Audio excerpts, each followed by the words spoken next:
passado é certo. Com relação ao passado, a gente não pode ter certeza, porque a gente faz uma interpretação tributária, a gente registra isso, guarda os documentos, fica aí esperando uma fiscalização, um entendimento do fisco. Pode ser quase nisso. Eu não tenho aqui que eu fiz no passado, lá atrás, se ele vai ter um teste de aderência com receita. Aí toda a cadeia que a gente vai frutar, de judicialização, discussão extremamente onerada no Brasil para uma posição tributária. Então, o que é a missão de uma área tributária? O que está na cabeça do gestor de uma área tributária? Como é que a gente vai dar qual ano, onde a área tributária está inserida? Dentro do jurídico, dentro da área financeira, ela áreas da empresa, o que ela tem, precisa de estrutura dentro para dar conta de tudo.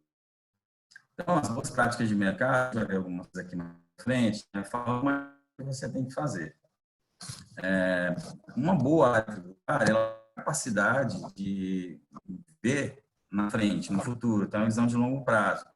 Ou seja, ela precisa fazer boas projeções, ela precisa ter uma boa percepção de risco, ela precisa ter informação acurada, fresca e de ótima qualidade, para que as pessoas que definem um negócio, elas possam tomar decisões assertivas e que vão se protrair sem cair em uma surpresa, sem casar em uma solução ativa. Ela precisa matar o lucro da companhia. Isso através de segurança jurídica. A segurança jurídica ela é obtida através de uma boa percepção do risco jurídico, que a gente vai ver aqui no final. Além disso, a gente precisa ter uma visão mais holística. A área tributária ela precisa conhecer do negócio, e o negócio precisa conhecer a área tributária, e não só a área tributária, mas todos os seus componentes da área tributária. A área tributária ela precisa necessariamente uma voz ativa junto ao Conselho de Administração. Ela não pode ser técnica tão somente, tem voz ativa, não tem representatividade junto às entidades classes do segmento que ela participa e junto aos entes os stakeholders externos. Então, a Maxi Lucro, ela não pode vir a qualquer custo. A gente viu aí uma famosa marca na década de 2010, mais ou menos, que fez um planejamento tributário bastante agressivo, lícito, na Inglaterra, e ela teve que desmontar tudo isso em função do conceito do fair tax. O que ela precisa efetivamente pagar para ser interpretada como uma marca que é boa pagadora de tributos. Ela montou toda a estrutura de planejamento tributário dela e passou a recolher tributos na Inglaterra, o que antes a estrutura tributária que ela montou não gerava um centavo, né, uma libra de recolhimento de imposto de renda, por exemplo. Já estamos aí vendo nessa situação de Covid, alguns presidentes de algumas instituições, inclusive uma instituição também relevante no Brasil, dizendo que a empresa tinha a necessidade de pagar mais tributo. Isso parece até uma incoerência com a frase que a gente sempre utiliza, quase que um mantra, de que a carga tributária não é elevada. Isso é uma percepção que a gente precisa ter em o meio ambiente externo para que a gente tenha sustentabilidade do negócio. E a área tributária, hoje, ela precisa efetivamente trabalhar muito forte nessa sustentabilidade do negócio. Então, a área tributária, ela precisa conversar com a RH, ela precisa conversar com os suprimentos, ela tem que ter uma governança corporativa bastante efetiva, líquida e fluida, para que ela possa tomar decisões e partilhar recomendações. Ela precisa trabalhar no CAPEX e OPEX da empresa para que a gente possa ver nos próximos 1, 2, 3, 5 anos o que vai ser adquirido em termos de bens, serviços, insumos, qual é a estrutura de ativos necessários para poder fazer uma produção mais capacitada, que extraia o melhor valor do capital investido. Então, a gente precisa equalizar preços, muitas vezes, de fornecedores que estão alocados em situações tributárias diferentes. A área tributária hoje, ela consegue fazer um ex-tarifário, ela consegue ajudar em regimes aduaneiros especiais, como drawback. Trabalha efetivamente aí apoiando também no sistema R, né, RID, RECAP, Reporto, Integra. São todas regimes que permitem a suspensão de PIS/COFINS, por exemplo, na aquisição de grandes ativos, assim como trabalhar no escoamento do saldo credor de ICMS, quando do caso, para poder também utilizar esse saldo credor e esses ativos que estão travados para isso. Então, é isso. A missão de uma área tributária, ela passa a ser mais estratégica, mais holística. Ela tem que sair daquele mundo transacional. A gente tem muitas pessoas trabalhando dentro da área para botar nota, para gerar dados dos entes federativos, para gerar reportes, que muitas vezes não são para uma área onde as pessoas que lá trabalham repetitivos e possam ter um grau de intelectualidade, preparação técnica maior para endereçar essa complexidade, que é muito grande. E essa área de inteligência tributária, ela precisa efetivamente participar das decisões da empresa, não só de forma reativa, mas muitas vezes de ativa. Então, precisa, por exemplo, ter área de inteligência pós-mercado ou a área de marketing, e avaliar junto à área de marketing quais os projetos que ela pode propor ao marketing, não ao contrário, o que o marketing pode propor para a área tributária. Então, a gente cria negócios, a gente cria situações e cria relacionamentos institucionais onde a gente pode auxiliar no melhor posicionamento da marca.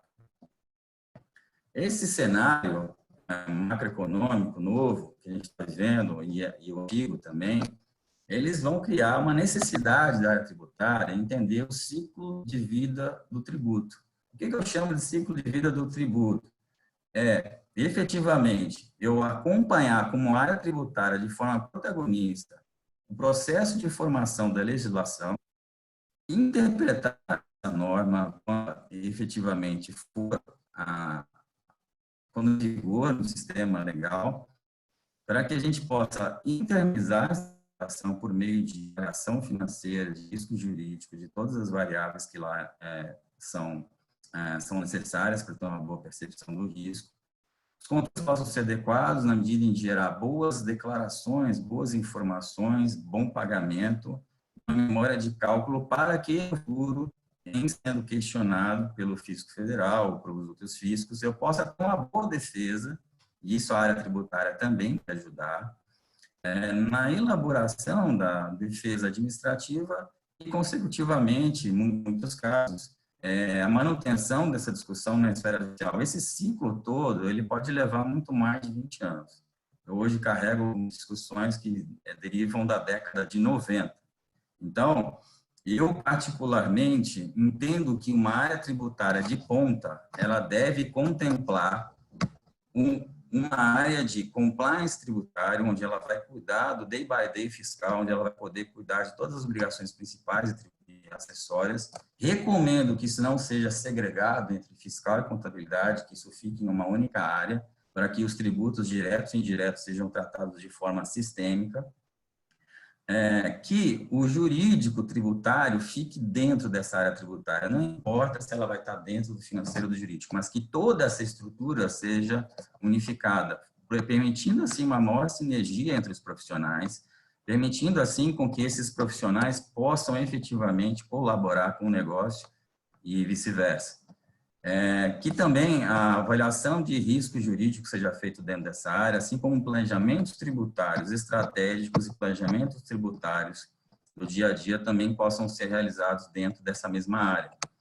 De tal maneira que essa área, ela adquire realmente uma estrutura mais densa, mais intelectualizada e muito menos transacional. Esse foco no negócio vai permitir também que o valor investido na empresa seja retornado de forma potencializada e fazendo com que a licença social da empresa também seja convalidada, não só pelos entes públicos, mas também por meio da comunidade onde ela atua ou das comunidades onde ela pode atuar no Brasil e no mundo.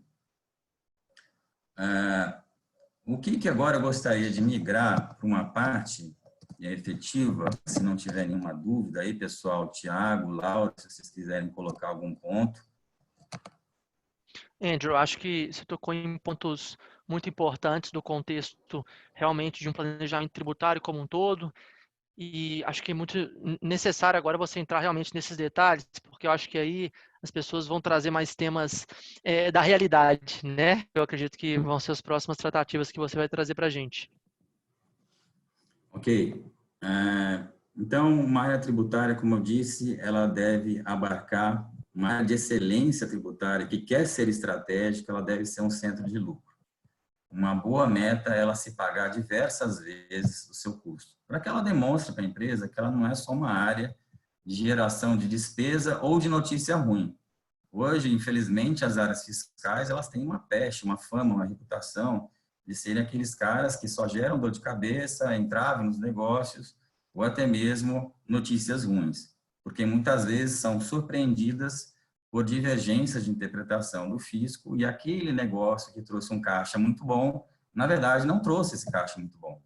Na verdade, trabalhou em cima de um risco que não era percebido ou que não foi bem mensurado. E aí nós vamos entrar na parte do meio da exposição final, que é essa área de inteligência tributária, ela precisa trabalhar com uma metodologia muito diferente da que existe hoje no mercado. E aí vem o grande diferencial de uma área de inteligência tributária, que é não basta trabalhar com a classificação de risco de perda remoto, possível e provável. Até porque, na maior parte das empresas, se a gente tiver um relatório estratificado, a gente vai ver que a maior parte da contingência tributária, e eu falo contingência porque muitas vezes não é feito isso para as posições tributárias que são definidas, está lá como possível. Às vezes está lá 60%, 70% das posições tributárias da empresa tem risco de perda possível. Aquilo que está mais ou menos na faixa de 50% de perda. Ou seja, tem chance de ganhar, como tem chance de perder. E da noite para o dia, você pode ter o teu PL invertido na empresa, porque você está com uma contingência de R$ 1 bilhão, de 500 milhões de reais, ou de 50 milhões de reais, depende do porte da empresa. Porque foi feita uma avaliação naquele começo, que eu disse lá atrás, da posição tributária que a empresa adota, com base na premissa de que, se eu for autuado, o risco de perda é remoto, possível e provável. Provável é maior chance de perder do que de ganhar, e remoto, baixa chance de perder. Isso só leva em consideração a probabilidade de acontecer, e ainda uma probabilidade bastante reduzida, na medida em que a gente não tem percentuais sobre esse tipo de probabilidade. E também sobre a severidade, porque risco, gente, é probabilidade versus severidade. A severidade são os impactos diretos e indiretos que aquele posicionamento vai trazer para a empresa. Então, se a severidade não foi avaliada, lá na frente, se levou em consideração apenas um exercício, não 5, que era o período mínimo que essa posição tributária iria valer, e lá na frente o assunto que foi ponderado com risco de perda remota em R$ 1 milhão, de repente virou um risco de perda provável de 10 milhões de reais. Então, a área tributária precisa estar muito antenada no processo de enunciação, de formação das normas, da mudança quase que diária de jurisprudência administrativa judicial, reavaliar os riscos que foram mensurados no passado. Essa área tributária ela precisa ter um conhecimento multidisciplinar. Não basta mais ela ter só contador, não basta mais ter gente formada em contabilidade e direito. Ela precisa de profissionais que consigam transitar tanto na área de avaliação financeira, para que ela possa utilizar metodologias como árvore de decisão, teoria das opções reais, para que ela possa fazer uma avaliação sistêmica de qual o risco efetivo e qual o ganho efetivo que está sendo obtido versus o risco que você está comprando. E se vale a pena ou não continuar mantendo uma discussão. Ainda, vamos precisar de ter conhecimentos de gente ligada à economia. Nós vamos precisar de pessoas que saibam olhar indicadores socioeconômicos, para verificar se aquele segmento, aquele mercado onde a empresa atua, se ela efetivamente ela está se despontando e o que ela está gerando de retorno para a sociedade.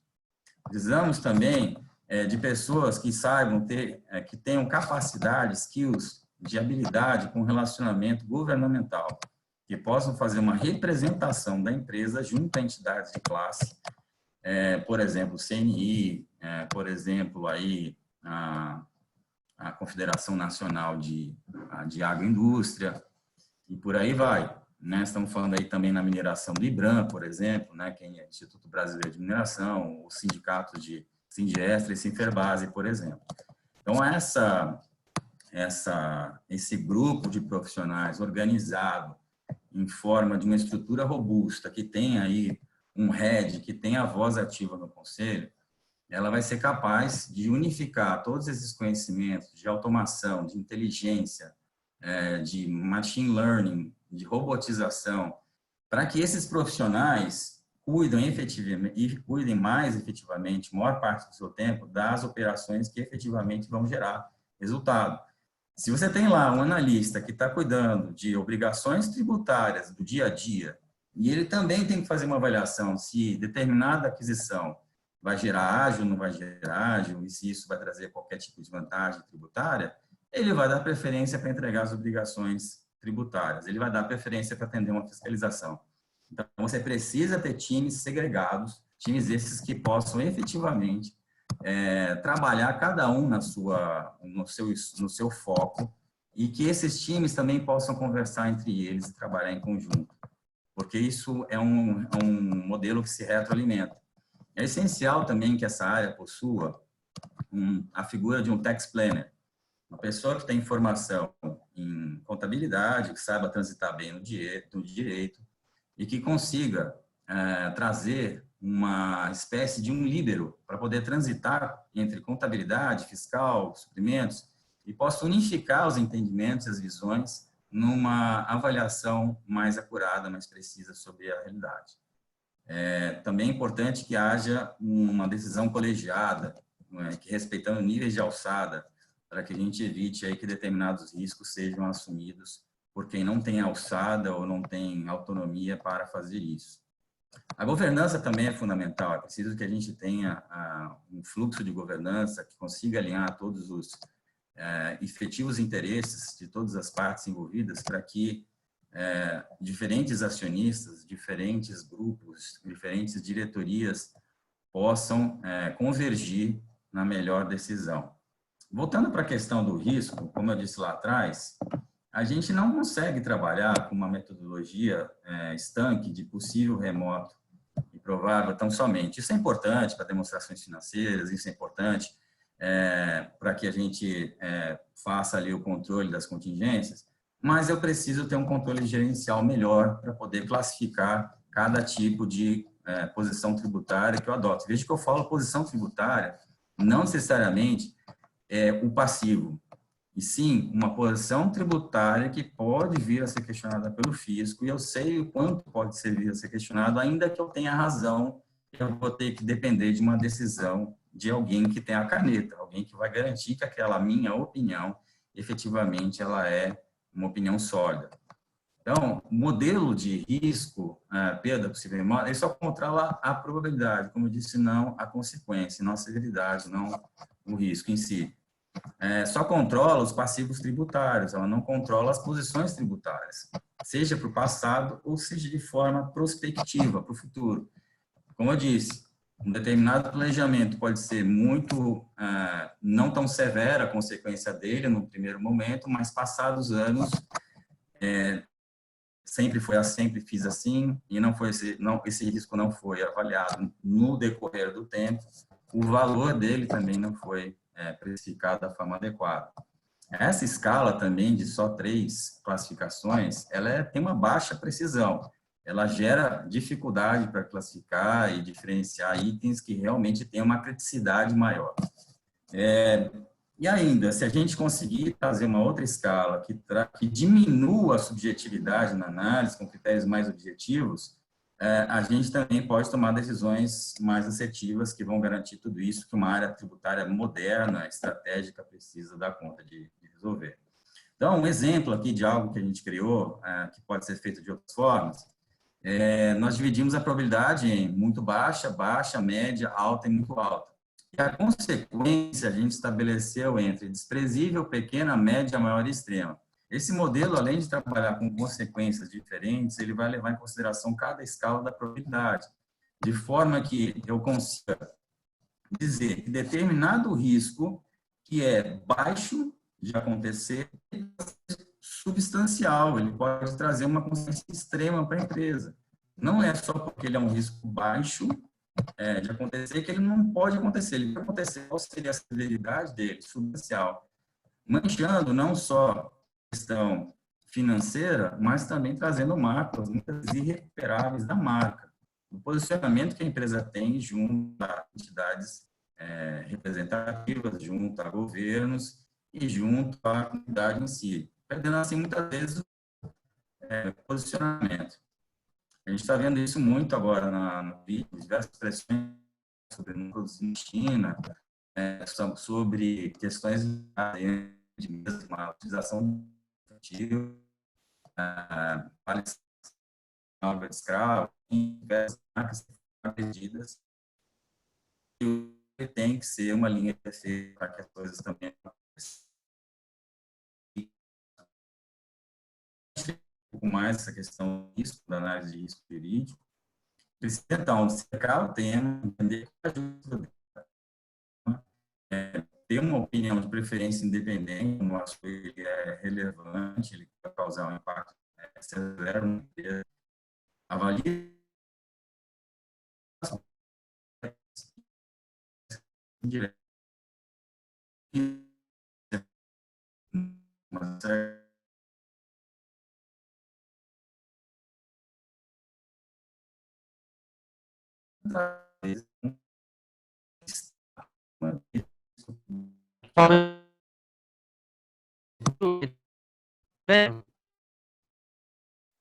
me ouvindo?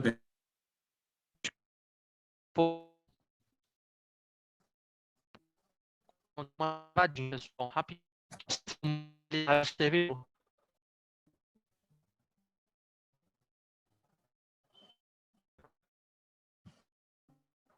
Um minutinho.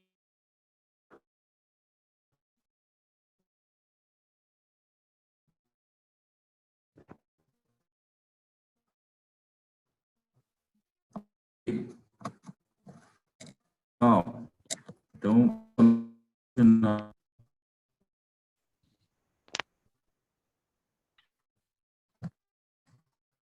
Acho que está voltando. bom, gente, eu não quero tornar muito ativo, tem horas aqui, mas não é isso aqui. Eu creio que eu passei aí os principais pontos tributária, qual é a missão dela hoje, a deve ser estudada e com essa área deve mudar o foi avaliado. Vocês gostariam agora umas perguntas aqui ao lado também, como é que vocês querem comentar alguma coisa? Thiago, Laura? Bom, primeiro, a área tributária, Andrew, ela é uma área que a gente, cada vez, ele é mencionado não só para os esforços nacionais, né? E hoje até falando um pouco de recrutamento, nós sentimos falta de profissionais mais especializados nesse tema. Então, eu acho que a de mercado que tem ganhado muito espaço. Eu já queria trazer uma pergunta da Raquel para você. Ela fala muito na questão de tech transformation, que é justamente tendo em vista realmente essa complexidade, esse detalhamento tributário que nós temos hoje no país, e por produto, também por setor, você acha, Andrew, que o custo-benefício da implementação do Tax Transformation para médias empresas brasileiras é válido? Para empresas de médio porte, eu acredito que é extremamente válido. Então, falando de empresas de médio porte, já tem cifras relevantes. Claro que não são comparadas a empresas de grande porte, mas já tem cifras relevantes.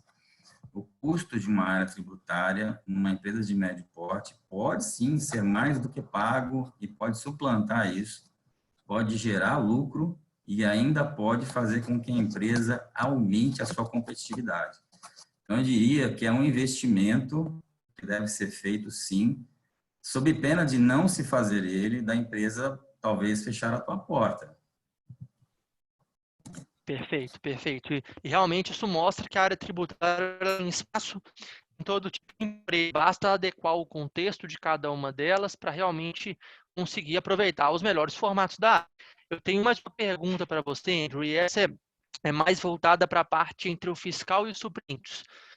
A Débora questiona sobre a questão da sinergia entre as áreas. O que você realmente tem para trazer referente a, nossa, Tiago, uma área de suprimentos, realmente, como que é essa interação entre a área fiscal e a área de suprimentos? O que você enxerga desse tema? A área Eu acho, contábil também, né? Eu acho que também como que é essa interação aí com vocês e como que isso pode ajudar ou prejudicar, né, o andamento Perfeito. da área. perfeito, perfeito. Classicamente, a gente tem a área contábil como um grande parceiro da área fiscal, né? Boa parte das informações de base de cálculo de tributos advém da área contábil. Então, a área contábil, dentro de uma controladoria, ela é quase que um ente participativo da área tributária, sem o qual a gente não consegue efetivamente trabalhar de forma a gerar resultados sustentáveis. Então, a interação com a contabilidade ela tem que ser diária, ela tem que ser, a contabilidade tem que ter um assento, né, na gestão tributária. Nós precisamos de profissionais contábeis dentro de uma área fiscal que tenham formação mista, que possam transitar as informações contábeis. A gente tem aí a ação de imposto de renda, contribuição social do lucro, PIS/COFINS, receitas financeiras. Estamos falando de variação cambial, moeda funcional, a gente está falando de permits, está falando de tantas interações que é praticamente impossível você fazer um trabalho de qualidade se você não tiver uma interface diária da fiscal, e ela precisa efetivamente ter assento. Às vezes a gente tem uma boa tese, mas, por exemplo, o custeio da empresa não está adequado, não consegue dar conta de uma lista técnica, uma parametrização do sistema, para te dar suporte, lastro, né, memória de cálculo para você conseguir defender as suas posições tributárias.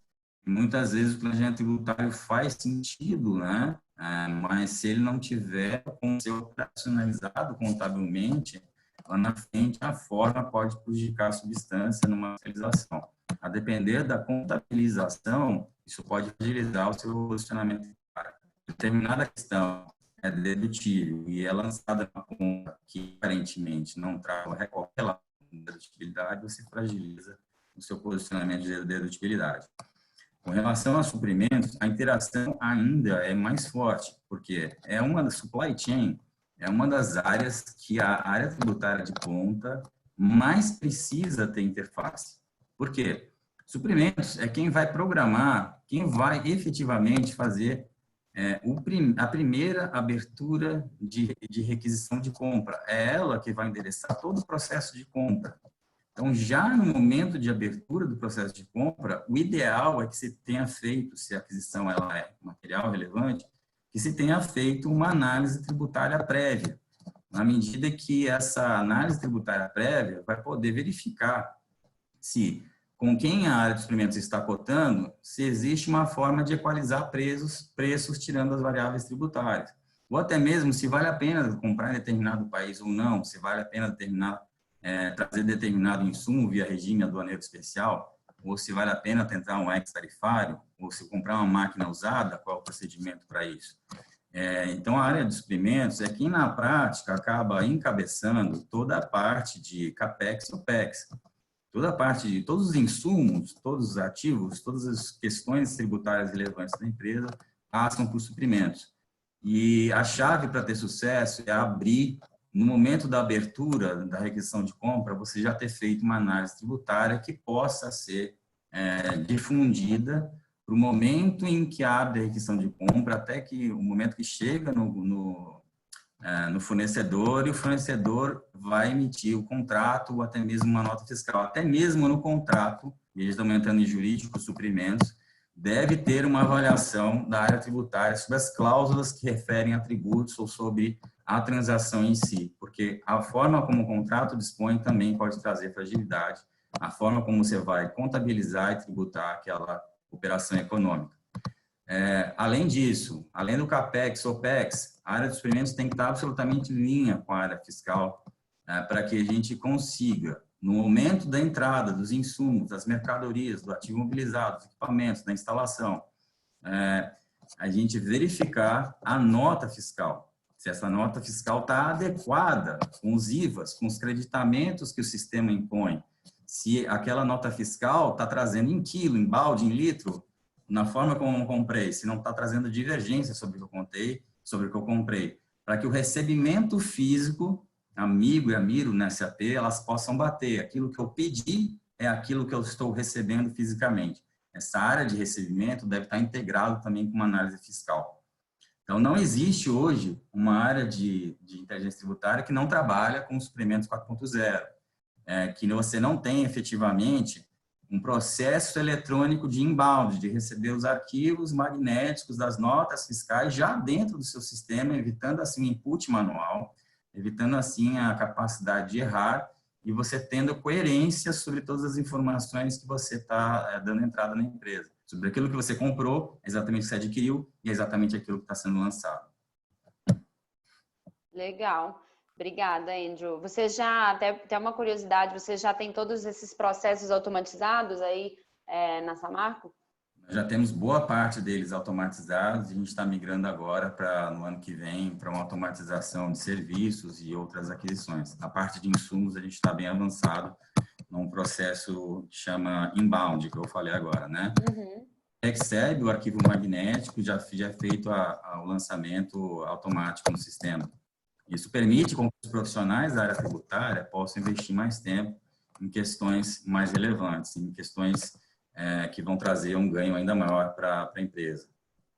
Sim, a gente tem visto realmente as empresas passando por esse movimento, né? A maioria das indústrias, a área de serviços passando por esse momento e geralmente nessa mesma lógica que você falou, né? Primeiro automatizando toda a parte de insumos e depois indo para a parte de serviços, né? Isso vocês conseguiram gerar uma eficiência do headcount, alocar os profissionais para atividades mais estratégicas, porque muitas vezes existe o medo do profissional dele ser cortado, né? Perfeito. O que a gente fala muito, e essa crise está mostrando isso, é que não necessariamente você precisa acabar com o emprego, você precisa adaptar o emprego. As pessoas precisam estar dispostas a adaptar o seu trabalho, né?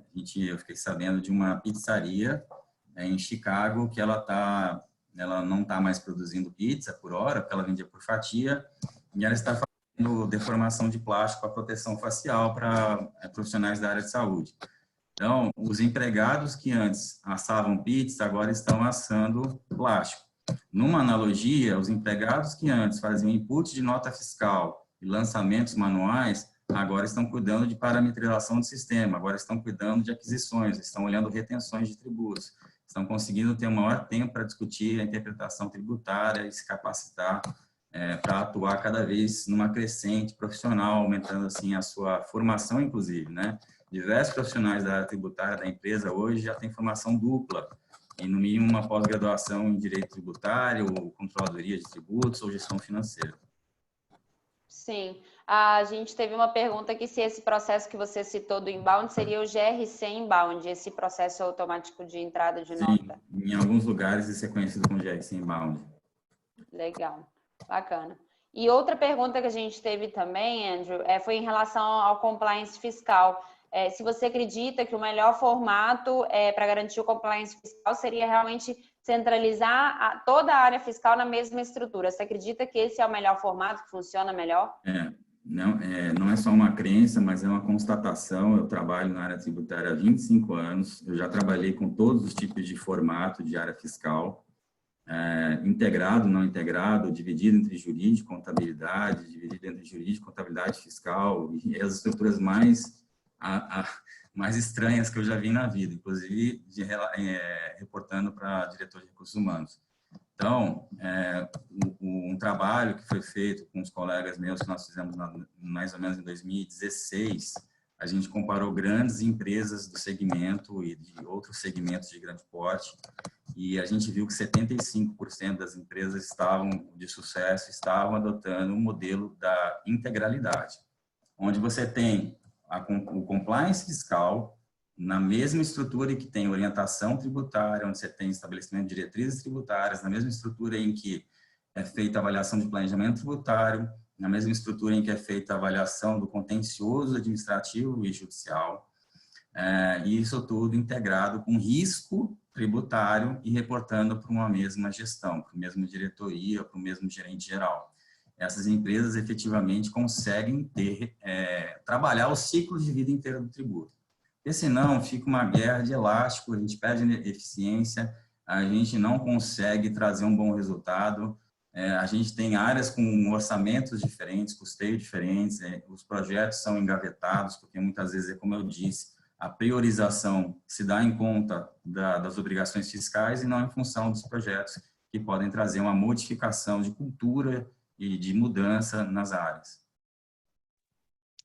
Perfeito, Andrew. E esse tema que você entrou do compliance, e mais na linha de trazer profissionais talentosos para a empresa para garantir que a implementação aconteça também, surgiu uma pergunta até muito interessante do Fábio, que ele trava uma pirâmide aqui, que é contrate, caráter e treinabilidades, né? O que a gente tem ouvido falar muito no mercado sobre isso. Mas a sua leitura, o que mais te brilha os olhos numa entrevista com um potencial membro para a sua equipe? É um profissional ele tem maior disposição para aprimorar uma característica técnica ou você olha muito a questão comportamental? Como que é a sua leitura frente a esse momento? Até em linha do que você disse, de ter uma área tributária mais completa, tanto aquele profissional transacional quanto aquele profissional mais estratégico. Eu sempre dou preferência, devido a grandes aprendizados, lições aprendidas na minha carreira, a comportamento, a caráter. Né? Tem uma frase que fala que não há segredo na alma que o comportamento não revela, e é verdade. Então, o caráter ele é muito revelado pelo comportamento. A maior parte dos ligamentos hoje em empresas é com relação ao comportamento e não com questão de deficiência técnica. É óbvio que a pessoa precisa ter uma base técnica mínima para você poder alavancar no tempo que é necessário alavancar o crescimento dos skills de uma área tributária de ponta. Mas sem o caráter, você não consegue fazer isso de maneira a desestruturar todo o time, aí você implodir o clima, a você causar dificuldades e perder talentos. Então, o que me faz brilhar no olho é uma pessoa que tem disposição a aprender e desaprender, e tem disposição para mudança, que seja adaptável, flexível, resiliente e que saiba trabalhar em time.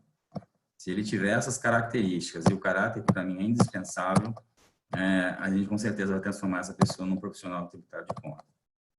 Perfeito, perfeito. Muito obrigado, Andrew. Até uma curiosidade, aí eu trazendo para o âmbito do recrutamento aqui, que é um dos nossos papéis, a gente tem percebido uma deficiência muito grande dos profissionais na segunda língua, né? A língua inglesa, que ela é muito utilizada e cada vez tem ganhado mais espaço dentro da área de techs. Eu queria, assim, até que você desse um pouco do seu overview sobre a importância do inglês nessa área e para realmente ingressar nas companhias e poder ter uma maior sinergia com a área tributária. Hoje, eu vejo no mercado, por incrível que pareça, ainda uma deficiência muito grande no domínio da língua inglesa. E isso traz dificuldades operacionais, dificuldades de promoção, de avanço de carreira. O inglês hoje, não só porque a gente tem um acionista que é anglo-australiano, mas o inglês hoje é ferramenta indispensável. Eu diria que é condição sine qua non para uma pessoa crescer. Às vezes, na necessidade de contratar, você vai no mercado e não acha alguém com profissional que tem um domínio de inglês, né? E aí, no dia a dia, você a contrata e acaba tendo que desenvolver isso, mas nunca chega no ponto que a gente precisa dentro de uma empresa, né? Então, o inglês, ele é necessário para você poder adotar, e vamos dizer, uma participação proativa nos foros de governança, para você poder fazer uma representação adequada junto aos acionistas, junto a investidores, junto a operações de apoio ao comércio exterior, tributação internacional. Nós estamos falando aí de uma mudança muito grande na questão do Fair Tax, na corrosão de bases, no BEPS, preço de transferência. Nós estamos falando de diversas questões e muitas vezes a gente tem que buscar beber numa fonte estrangeira para poder internalizar algum tipo de saída alternativa para a gente estruturar uma operação tributária. Então, o inglês, ele é indispensável, assim como outros skills que classicamente não são skills obrigatórios para contratar na área fiscal. Hoje, para mim, o inglês seria um skill absolutamente necessário, indispensável até mesmo para a pessoa crescer. Ela até pode entrar numa empresa, mas dificilmente ela vai crescer sem inglês. Perfeito, Randy. É uma leitura muito importante, porque por mais que pareça trivial, muitos profissionais ainda não optam por investir no inglês, né, ou entendem não ter uma sinergia com a sua área de atuação. E nessa linha também de ter profissionais mais talentosos, ou realmente buscar profissionais mais capacitados para a área fiscal, obviamente é uma área muito ampla, ela se expande não só na parte dos tributos federais, estaduais, municipais, mas nos estudos que envolvem realmente esses tributos. Mas o que você aconselha para um profissional hoje que está ingressando na área fiscal, até um profissional que vai realmente galgar nessa carreira? Por onde ele começa? Ele começa aprendendo mais o operacional e ele vai galgando esses passos? Ele entra mais em contato com o dia a dia? Que tipo de ação do próprio profissional, ou até partindo da empresa mesmo, de poder monitorar e trazer um programa assim, de evolução realmente desse perfil? Esse é o ponto, né? Óbvio que o ideal é que o inglês fosse desenvolvido nos primeiros anos da vida, né? Em paralelo aí ao português e de preferência em mais um outro idioma também. Mas na prática não é assim, né? Então, como é que alguém pode ingressar na área de tax e crescer na área de tax, na minha visão? Na minha visão, a pessoa deve efetivamente buscar a formação acadêmica em direito, em administração, contabilidade, economia. Eu diria que são as áreas principais onde a gente vai buscar profissionais. Para entender aí o que está por trás do negócio, o que está por trás de uma atividade empresarial, do que está por trás das bases econômicas para a tributação. E como funciona a governança corporativa e detalhes que só quem estuda um pouco de empresa precisa ter. Obviamente que a grande experiência, a melhor faculdade, eu diria, ainda é a operação. Então, é um profissional passar por todos os passos de operação. Ele vai começar lá com a primeira parte, se ele não tiver automatizado, a parte de retenção de tributos. Ele vai trabalhar com ISS, ele vai trabalhar com questões ligadas à parametrização de sistemas, das notas de aquisição de insumos, ou até mesmo no input de notas ou lançamentos manuais. Depois ele vai migrando para tributos, aí ele tem uma carreira onde ele pode dividir tributos diretos e indiretos, e conforme ele vai para tributos diretos, há necessidade de uma formação contábil, ou pelo menos uma capacitação contábil, não necessariamente uma faculdade, mas ele precisa saber transitar pela linguagem financeira e contábil. Depois disso, depois de uma certa maturidade, eu diria que uma pós-graduação em controladoria, gestão de tributos, ou até mesmo planejamento tributário ou direito tributário, é super importante na medida em que esse conhecimento multidisciplinar vai agregar a ele umas funções mais importantes hoje, que é a avaliação de risco, e interpretação de norma, e se o planejamento tributário para em pé ou não para em pé. Nessa fase, a gente vai buscar pós-graduação. De preferência, se ele não conseguiu fazer isso nos primeiros anos, ele deveria buscar, pelo menos, aí ter um inglês intermediário, onde ele pelo menos possa redigir e-mail e entender textos em inglês. Eu diria também que é importante adquirir um glossário, né, de pelo menos umas 300 palavras de linguajar técnico corporativo instrumental, onde ele possa dizer o que é um balanço em inglês, o que é um lançamento contábil, o que é uma certidão negativa. Então, tem que fazer alguma evolução no vocabulário dele. Ainda que ele não domine inglês, ele precisa ter uma evolução no vocabulário de inglês. Depois que ele passa por tudo isso, daí a carreira pode mudar para a carreira técnica, pode ser uma carreira de gestão. E se ele for para a carreira de gestão, eu recomendo muito que as pessoas busquem uma formação de MBA em gestão executiva, que abre muito a cabeça. Você tem aí cadeia de suprimentos, você tem logística, você tem marketing, você tem finanças. Você tem várias cadeiras lá dentro de um MBA, como eu fiz do Cabral, por exemplo, em que te abre bastante o horizonte e te força a fazer um projeto com resultado efetivo dentro da empresa, o que te dá a projeção para você falar, olha, me dê determinados recursos e eu vou devolver para você muito mais do que você investiu em mim. Então, continue depositando recursos em mim, que eu vou continuar gerando projetos de alto valor para vocês. E aí o reconhecimento vem, tanto de dentro da empresa quanto do mercado. Então, é uma crescente, e se não for direcionado para a carreira técnica, se não for para a carreira gerencial, é lógico que aí um mestrado, doutorado é sempre muito bem-vindo para quem vai efetivamente se tornar um especialista, né? Aquela pergunta clássica, mas já ouviram a opinião do doutor João ou do fulano dentro da empresa? O que ele acha do assunto? Em que a pessoa passa a ser uma referência. E isso, para mim, é um dos pilares um dos pontos mais altos da carreira técnica, né? Quando você passa a ser uma referência em tributos, e a empresa inteira vai te perguntar sobre questões tributárias. Perfeito. Muito obrigado, Andrew. Acho que foi muito completo o nosso bate-papo hoje. Você deu um overview não só da questão tributária para as empresas, mas também até em contratação, como a gente entrou bastante no tema na pergunta que o Fábio fez. Eu queria te agradecer, a gente vai entrando nos 5 minutinhos finais da apresentação. Agradecer a todo o público que participou, foi uma participação bem ativa mesmo. Se vocês tiram alguma outra pergunta, ou o que vocês queiram fazer, a gente vai realmente trazer as perguntas e respondê-las por e-mail. E, Andrew, eu queria deixar você fazer uma mensagem final para a gente, trazer realmente aí um pouco da sua expectativa com esse momento tão turbulento que a gente tem vivido, e tem sido dias muito difíceis, né? Então, acho que um pouco da sua palavra, acho que acalma também as pessoas, principalmente da área fiscal, que estão com um turbilhão de informações na cabeça, não sabem por onde começar, querem muito ajudar a alavancar resultado, enfim. O que você deixa aí para a gente como mensagem? A mensagem é a seguinte: se antes vocês eram uma área importante, agora vocês são uma área indispensável.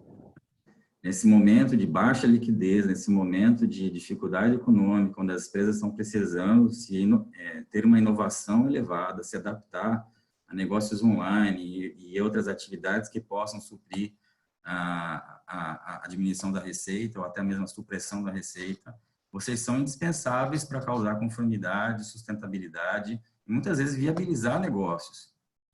Então, não sintam ameaçados a perder o seu emprego, porque nesse momento é onde você tem efetivamente a opção de mostrar a que você veio na empresa. Mas é necessário que haja uma conduta proativa, que vocês saiam da cadeira e façam sugestões efetivas. Nos últimos 2, 3 meses, a gente teve tanta mudança legislativa que pode propiciar a geração de caixa e tantas ideias que apareceram, que é impossível um profissional de uma área tributária não conhecer ao menos 3, ele não propor isso dentro da empresa para reduzir o custo de folha, para ele reduzir o custo de aquisição, para que ele possa despressurizar o caixa.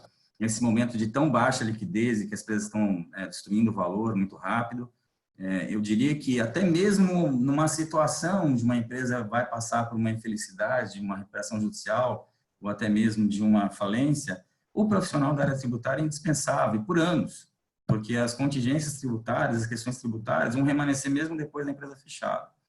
Então, é um momento de se desenvolver, de se adaptar, mostrar a que você veio e mostrar que a área tributária é muito mais do que...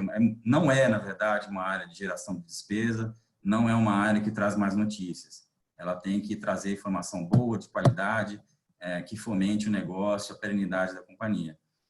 E ser ouvida no conselho. Acho que essa é a mensagem principal, né? A gente sair do patinho feio e migrar para uma coisa muito mais honrosa. Perfeito, perfeito, Andrew. Muito obrigado pela mensagem.